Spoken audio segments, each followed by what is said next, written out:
Amid continuing opposition from within Japan, the Tokyo Olympics, which were meant to have been held in 2020, are in the final stages of preparation. Athletes are arriving and businesses are preparing to take part in the Games, which, while still providing the pinnacle of athletic achievement, will be undertaken in very different circumstances than would otherwise have been the case had COVID not happened. Welcome to IG's Trading the Markets podcast. I'm Jeremy Naylor. We're talking today about how to trade and invest around the Olympics, which are due to start on the 23rd of July this year. The companies to watch from what I say is a Games with a bit of a COVID twist. We're speaking to Chris Bailey, founder of Financial Orbit. Chris has more than 20 years of investment industry experience at long-only and long-short institutions as a global multi-asset manager, strategist, and in the early part of his career as a stock market analyst. Chris, welcome. It's a pleasure to have you back on with us here at IG. Pleasure. No, great to be here. Chris, first of all, how important are the modern day Olympics for companies under normal circumstances? Under normal circumstances, it's super important because let's face it, there's nothing bigger than the Olympics. Certainly the fact that if you look historically, when they've been held in London or in the States or in Australia or China, anywhere really, they've had huge implications in terms of raising the profile of a country, raising the profile of companies that have been involved in the Olympics in some way, and just generally being something which, let's face it, companies over the medium term say, something big has happened, something important is happening, let's see how it can impact us and our business. So from a marketing perspective or something like that. So normally they're super important, but as you said already, this time, unfortunately, it's a little bit different. So how has this delayed and severely restricted Games changed things for corporates? I think it really is in two kind of seeming to me obvious ways. The first is that there's always something slightly different about the Olympics being in a different time scale. Being in Japan is a wonderful country. I've always loved visiting there. Very interesting, huge history, fantastic country. But the trouble is that when you look across the world, if you're trying to access companies and people and related, it means that it will focus on a certain time scale, and that will be inevitably the Asian time scale. So clearly very good news for companies in China who are looking for perhaps some opportunity from this. But for companies based in Europe or America, it's potentially a bit more difficult because let's face it, number one, they're not going to get maybe the access to being involved in the Olympics per se or not as much. Number two is the fact that clearly in terms of individuals in those countries, are they going to watch the Olympics as much live as they would do if it was based in the States or London or somewhere like that? Probably not too. So consequently, there's challenges there. The other issue is, of course, the great way to really participate in the Olympics, if you're not an athlete yourself, is to go and see it live. And that's the wonderful thing you could have done. You could have visited Japan, seen all the great cities there and everything else, and seen the Olympics. But clearly, sadly, with the COVID-19 challenges, and quite correctly, you're not allowed to do that. So all of the benefit from that, which would have helped both Japan per se, plus, of course, raise the profile with individuals around the world, you sadly can't do that either. So you see the challenges of the Olympics this time. Olympics per se is never profitable short term. The country who is in charge of the Olympics tends not to make money within the first year or two. The benefit comes in the years afterwards from people coming on holidays and other benefits from it. Again, I'm wondering whether this is not going to happen so much this time because sadly of the different nature because of COVID-19.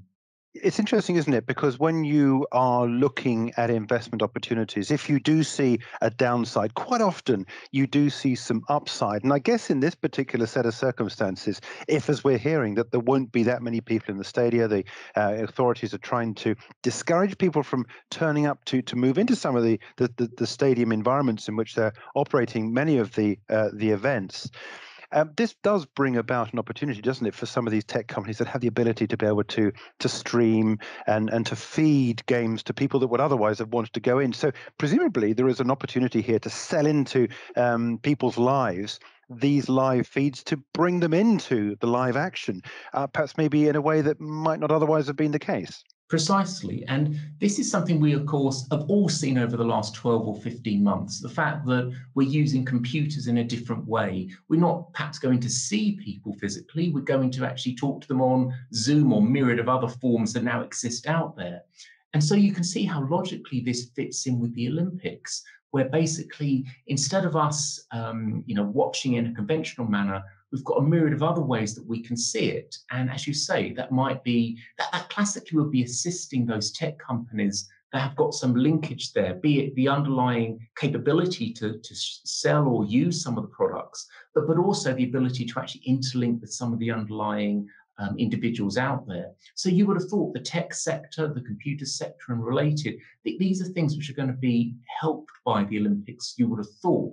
The trouble is, of course, most of these companies, clearly as shown by their performance over the last 5 or 10 years, have factored an awful lot of optimism already in.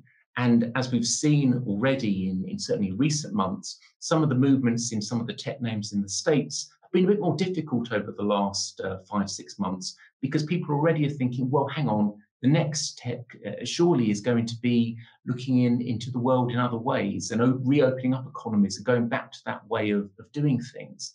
So I think that's a little bit tricky.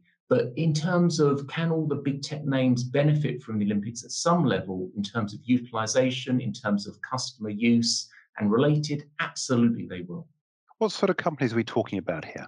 So here we would be talking, for me, Google, Alphabet would be the one which you would naturally think about, or perhaps Facebook or something like that, just because of their linkage with the number of underlying people. However, for me, because when I think about it from a geographic point of view, we always imagine things from a European or an American perspective. This is what we're most used with.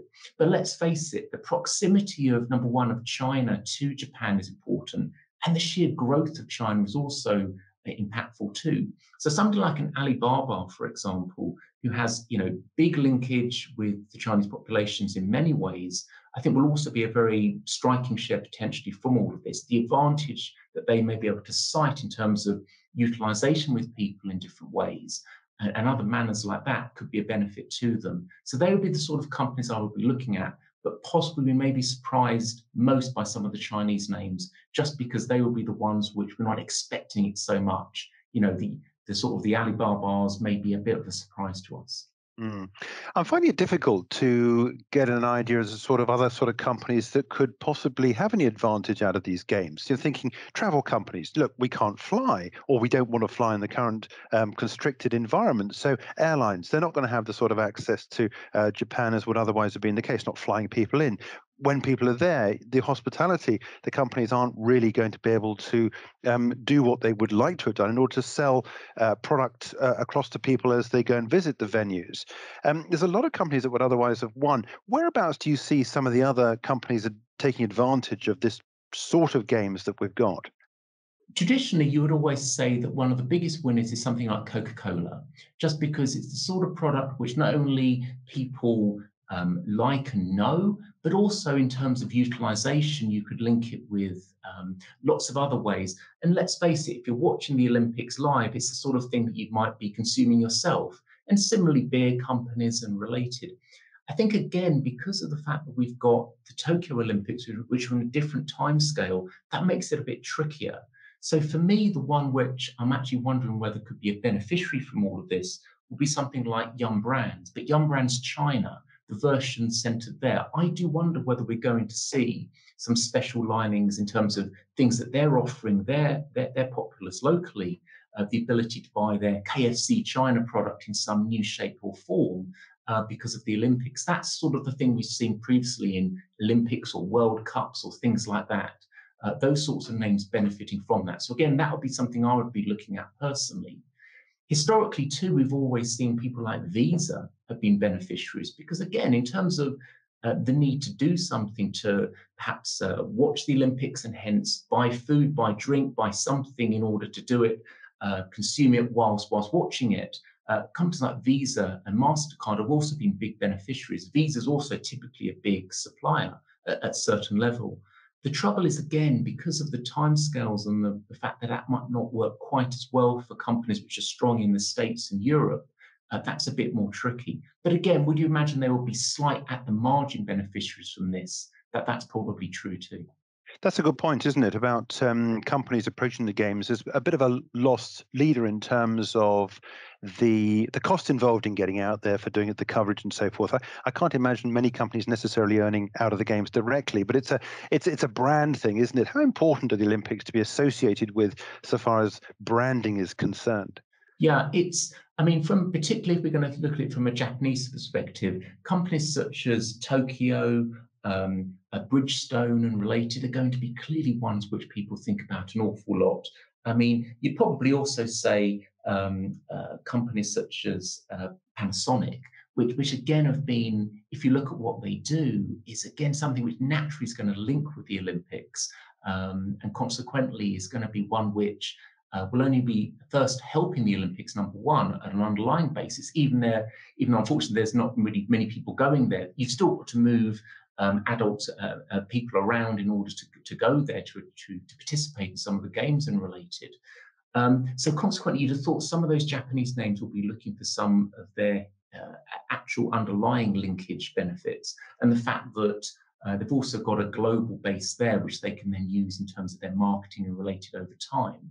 So I would say some of those areas would be classic ones, which have seen some beneficiary from previous Olympics. From this one, surely it's got to be their biggest focus just because of the geographic linkage of it. What about sports apparel companies? Historically, they've always been extremely influential. You think about a Nike of this world and the fact that not only many of the athletes utilizing it, but you can think about material ways that they can talk about what's happened at the Olympics. They can use it over the next few years, showing why their product is extremely helpful and useful and wonderful to own. All of that is going to continue. That never goes away. But here's the trouble for all of those names. It's also hugely factored in because people expect it. Unfortunately, this time, again, are there a broader range that people use? Athletes from Japan, from China and related? Of course there is. Every athletics company knows that there are many ways, a myriad of ways to potentially supply these people, supply these athletes and related, and they push to do that. And the reality is of today's world is that it's inherently a global place out there. And the rising influence of countries in Africa and Asia and related, they have slightly different influences. So we've got to be aware of that. But is it going to be helpful to Nike? You bet it is. It always is. It's always something they can talk about, not just when the Olympics are live happening, but over the next year or two, showing great moments where their products have been utilized. I was very interested to see as well an article recently highlighting the athlete, what the athletes are wearing this year, the UK athletes. They've gone down the line of Ben Sherman, which I was very interested to see. They've got a very 1960s look, which I think is going to appeal to a lot of people. And obviously buying that sort of thing after the Olympics is going to be really big. Harrington jackets, we all wore those in the 60s and 70s that can remember that period of our lives. And it's very much come back into it. So I can see that being particularly good. What about some of the more interesting brands to follow here at home? I'm thinking about hospitality. I'm thinking about the pubs that might open, especially. And of course, we're waiting for this opportunity to get back into the pubs, aren't we? To be with other people, to watch the Olympics. You mentioned the fact that we're out of sync in terms of time. That could be a little bit difficult, couldn't it, in terms of hospitality over here and taking advantage of the games, maybe? Yeah, absolutely, it would be, because you've got two basic problems here. One is obviously Tokyo is 8 hours ahead. So consequently, when you have things happening sort of later in the day in Tokyo, it might be just about lunchtime here or something. But unfortunately, some of those abilities to sort of watch some of those key events and also have a drink and relate, it's going to be a bit tougher to do. But yes, the pubs also when you look at them, when you think about that timing, the sort of the 23rd of July is a perfect time in theory, based on where potentially the UK might be again looking to open up. So the pubs could be minor beneficiaries of all of this too. But again, I'm afraid you get even more benefit from something like a World Cup, which has evening games, which is perhaps based in a European or American location. Unfortunately, the Olympics from Japan, it's not quite as compelling on that basis. But is it at the margin of beneficiary? Sure. But is COVID-19 progress even a bigger influence for pubs and related? Unfortunately, at this moment in time, 5 or 10 times more important for them. And hence, if the UK does fully reopen again, as hoped for later in July, that's going to be much more individually impactful than the Olympics per se. Okay, Chris, look, we'll leave it there. But thank you very much indeed for joining us with this quick tour around some of the stocks and sectors to watch out for this delayed Olympics. It's good to talk to you again, Chris. Thanks for joining us. That's Sir Chris Bailey. He's founder of Financial Orbit, talking there about some of the areas of interest around the delayed Tokyo Olympic Games.